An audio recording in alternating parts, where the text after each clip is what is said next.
তাদের ব্যর্থতায় আমরা বিডিআর হত্যাকাণ্ড দেখেছি, তাদের প্রত্যক্ষ পরোক্ষ সহযোগিতায় আমরা অতীতে 3টা নির্বাচনে আমরা দেখেছি জনগণকে ভোটাধিকার বঞ্চিত করে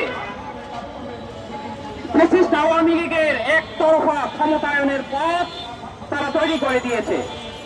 সুতরাং বাংলাদেশের জনগণ এখন ঐক্যবদ্ধ হয়েছে, সামনের নির্বাচন পিআর পদ্ধতিতে দিতে হবে।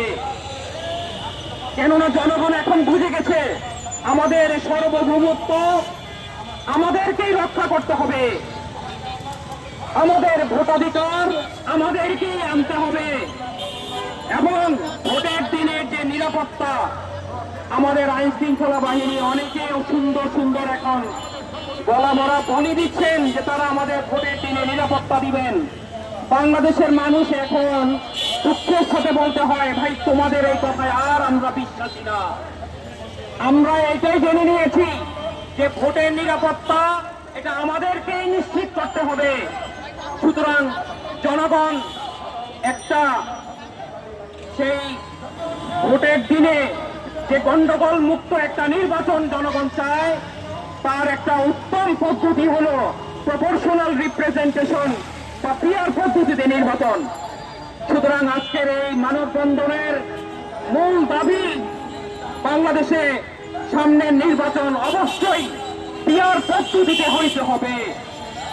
প্রিয় ভাইরা, আজকে সরকার এবং বিভিন্ন মহলের অনেক কথা শোনা যাচ্ছে, জুলাই সনদকে তারা কিভাবে বাস্তবায়ন করবেন, এর আইনি ভিত্তি কি হবে, এটা নিয়ে জেনে দেশের জনগণ একটা ধোঁয়াশার মধ্যে রয়ে গেছে।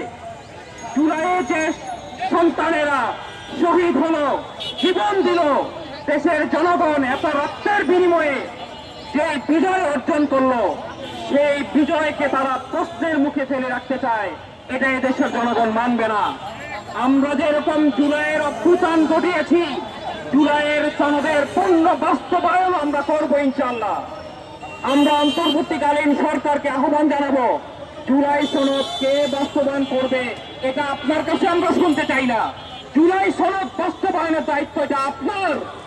আপনি জুলাই সনদের সরকার, জনগণের স্বতঃস্ফূর্ত সমর্থন আপনার প্রতি রয়েছে। সুতরাং আমরা আপনার কাছে দাবি করব, জুলাই সনদকে বাস্তবায়নের জন্য যত পদক্ষেপ সেটা আপনাকেই নিতে হবে। সাথে সাথে আজকের এই মানববন্ধনের অন্যতম দাবি, যারা এই বিগত 15 বছর বাংলাদেশের স্বাধীনতা ও সার্বভৌমত্ব, দেশের মানুষের জানমালের নিরাপত্তাকে